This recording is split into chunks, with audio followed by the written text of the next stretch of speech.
யோ இப்படி என்ன தப்புன்னு நைட்டு காப்பு போட்டு வச்சுட்டு வந்துக்கிறான் குழந்தை மூஞ்சியா நீ போலீஸ் முன்னாடியே 6 சூர்யா மாதிரி கழுத்துல கச்சி பண்ண சுத்தர பத்தியா வெட்டு பட்டிருக்கியா பேண்டேட் போட்டு பேண்டடா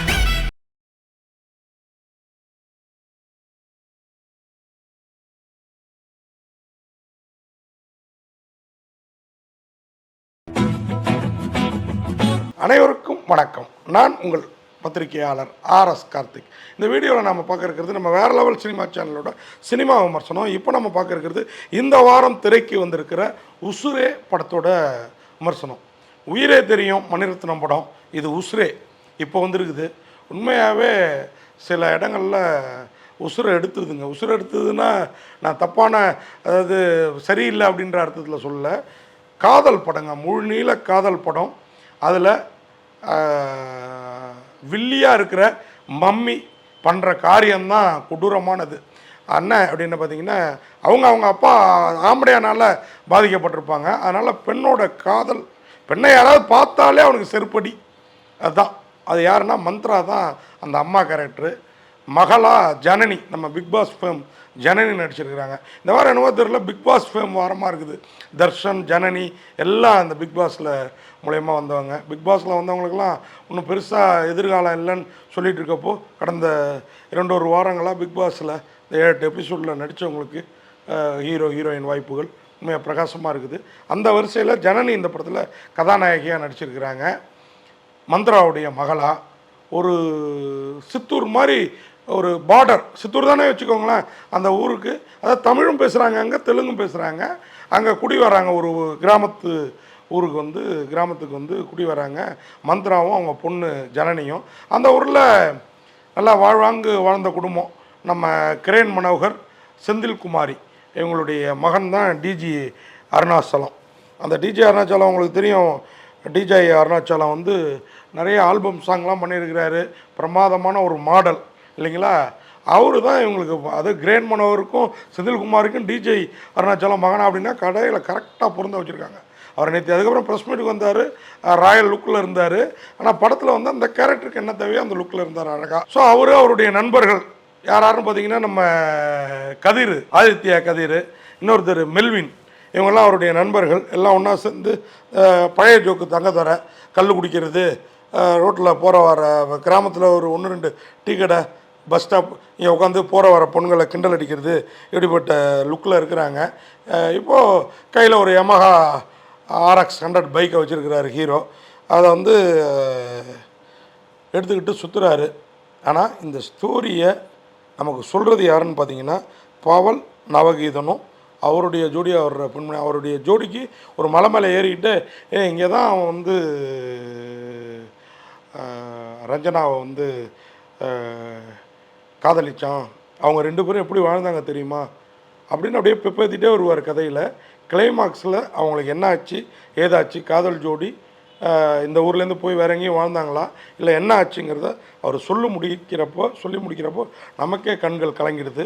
அப்படி ஒரு காதல் கதை தான் இந்த டிஜே அருணாச்சலமும் ஜனனியும் ஜோடியாக நடித்து மந்த்ரா, அவங்கள வந்து மந்த்ரா இவங்க தான்டா மதர் தாங்கிற மாதிரி ஃபஸ்ட் ஹாஃபில் வராங்க. ரொம்ப அடக்க, அதுவும் பழைய மந்த்ராவெலாம் நினச்சிட்டு போயிடாதீங்க, இதில் கொஞ்சம் வாயெல்லாம் கோணி போயிருக்குது அம்மனிக்கு. ஆனால் அருமையாக நடிச்சிருக்கிறாங்க. அந்த மந்த்ரா மப்பும் மந்திரமும் இருந்த மந்த்ராவை நினச்சிட்டு அம்மா கேரக்டருக்கு போயிடாதீங்க. இதில் கொப்பும் குலையுமா கொஞ்சம் குலைஞ்சி போயிருக்கிறாங்க. ஆமாம், அந்த மந்த்ரா தான் அம்மாவை ஸ்ட்ரிக்டான மதராக ஜனனிக்கு அழகாக இந்த படத்தில் வந்து ரோல் பண்ணியிருக்கிறாங்க.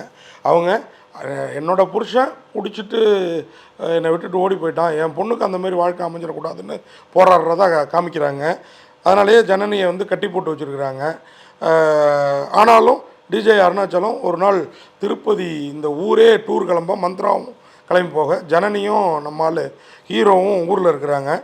அப்போது ஒரு சின்ன ஒரு எஸ்டேட்காரங்க, சில பேர் வேறு கம்யூனிட்டியை சேர்ந்தவங்க, அதை எஸ்டேட்னு சொல்கிறாங்க. அவங்க வந்து இவங்க கூட கலாட்டா பண்ணுறதுக்கு ஒருத்தன் வரான்.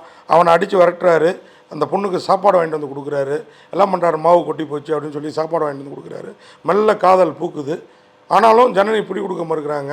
ஒரு கட்டத்துக்கு மேலே ஜனனியை கொண்டு போய் மந்த்ரா அவங்க தங்கச்சி வீட்டில், சித்தி வீட்டில், அதாவது ஜனனியோட சித்தி வீட்டில் மந்த்ரா மறைச்சி வச்சிடுறாங்க வேலூரில்.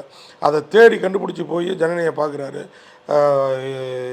இருந்தால் இவளோடு இல்லையேல் இறைவனோடுங்கிற மாதிரி வாழ்கிறாரு டிஜே அருணாச்சலம். அந்த காதல் கைகூடியதா இல்லையா, அந்த காதல் கைகூடுச்சுன்னா அதுக்கு மந்த்ரா இறங்கி வந்தது காரணமாக, இல்லை கைகூடாமல் காலாவதி ஆச்சுன்னா அதுக்கு யார் காரணம் என்னங்கிறதெல்லாம் அந்த கிளைமாக்ஸ் இன்ட்ரோலுக்கு அப்புறமே படம் பயங்கர கிரிப்பாக இருக்குது. அந்த பாவல் நவகீதன் நல்ல நடிகர், அவர் சொல்ல சொல்ல அதுவும் கோயில் திருவிழாவில் ஏதோ ஜார்த்தாங்கிறாங்க, அந்த தெலுங்கு வார்த்தையில் சொல்கிறாங்க, ஜார்த்தாவுக்கு நீ வந்துருன்ட்டு அங்கே அப்படியே லைட்டாக சைட் அடிக்கிறது மாதிரி ஆரம்பித்து இந்த ஹீரோயின் அந்த தெருவில் நடக்கிற ஒரே எதிர் வீட்டில் குடியிருப்பாங்க. இந்த காதலால் கிரேன் மனோகரும் செந்தில்குமாரையும் படுற வேதனை, மகனை எப்படியாவது ஒரு பெரிய ஆளாக்கணும்னு அவங்களுடைய கனவு பழிச்சுதா இல்லையா, இந்த பக்கம் மந்த்ரா தன் மகளுக்கு நல்ல வாழ்க்கை அமைத்து கொடுத்தாரா இல்லையாங்கிறதுலாம் வித்தியாசமாக சொல்லியிருக்காங்க. இல்லை மெல்வின் டிஜே அருணாச்சலத்துக்கு ஈக்குவலாக இதில் காதல் மட்டும் இல்லைங்க, நட்பையும் ரொம்ப அழகாக சொல்லியிருக்காங்க. அதுமாதிரி ஜெயபிரகாஷ் எல்லோருமே சிறப்பாக நடிச்சிருக்கிறாங்க. நவீன் டி கோபால் இந்த படத்தை எழுதி இயக்கியிருக்கிறாரு. உண்மையாக ஒரு அருமையான முயற்சி. ரொம்ப நாளைக்கு அப்புறம் ஓப்பனிங் கொஞ்சம் என்னடா காதல்னு சவச்சவன்னு இழுத்துட்டுன்னு இருந்தாலும் போக போக இந்த படம் பயங்கர கிரிப்பாக இருந்தது. மார்க்கி சாயோட ஒளிப்பதிவு படத்துக்கு பக்கா பலம். கிரண் ஜோஸோட இசையும் கூட இந்த படத்துக்கு உண்மையாகவே வேறு லெவலுங்க. இந்த கிரண் ஜோஸ் மீட்டிங் இந்த படத்தோட ப்ரீ ரிலீஸையும் நேற்று ப்ரெஸ் மீட்லலாம் கூட நான் பேச மாட்டேன் படம் பேசினார். அவருடைய மியூசிக் படத்தில் பிரமாதமாக பேசியிருக்குது, அதை சொல்லிடணும். மணிமாறன் அவருடைய படத்தொகுப்பும் இன்னும் முன்பாதியில் இன்னும் கொஞ்சம் சில சீன்ஸை வெட்டியிருந்திருக்கலாம். சவுந்தர் நல்லுசாமி அந்த ஊரை அப்படியே நம்ம கண்ணு முன்னாடி நிறுத்துகிறாரு. பாரதியோட நடன இயக்கம், மோகன் அவருடைய பாடல் வரிகள் எல்லாமே சிறப்பாக இருக்குது. சசிகுமார் அவருடைய ஒப்பனை எல்லாம் கூட பிரமாதமாக இருக்குது. என்ன இந்த படத்தில் ஒன்றுன்னா, இது தெலுங்கு உசுரேவா தமிழ் உசுரேவா, நான் தான் கேட்டேன் அந்த கேள்வி கூட. உண்மையாகவே சில இடங்களில் தெலுங்கு ஜாஸ்தியாக இருக்குது. தன் காதலை அடையணும்னு தான் வீட்டோட பத்திரத்தை வச்சுட்டு போய் பணம் கேட்பார். அங்கே பார்த்தீங்கன்னா அந்த பணம் கொடுக்குறவர் ஃபுல்லாக தெலுங்கே பேசுவார். கேட்டேன், என்னங்க இங்கே ஃபுல்லாக தெலுங்காக வருது இந்த படத்தில், இதுமாரி தெலுங்கு வருஷனும் இந்த படத்துக்கு இருக்குதான், அதில் தமிழ் வருதா அப்படின்னு கேட்டேன். நம்ம தமிழ் உணர்வு இருக்குன்னாங்க. ஸோ ரெண்டு மொழிக்கும் பாரபட்சம் இல்லாமல் ஆனால் புரிகிறபடி இயக்கியிருக்கிறதுல உசுரே கொஞ்சம் நம்ம உசுரை பின்னுது பிசையுது அப்படிங்கிறத சொல்லி விடைபெறுறேன். நன்றி, வணக்கம்.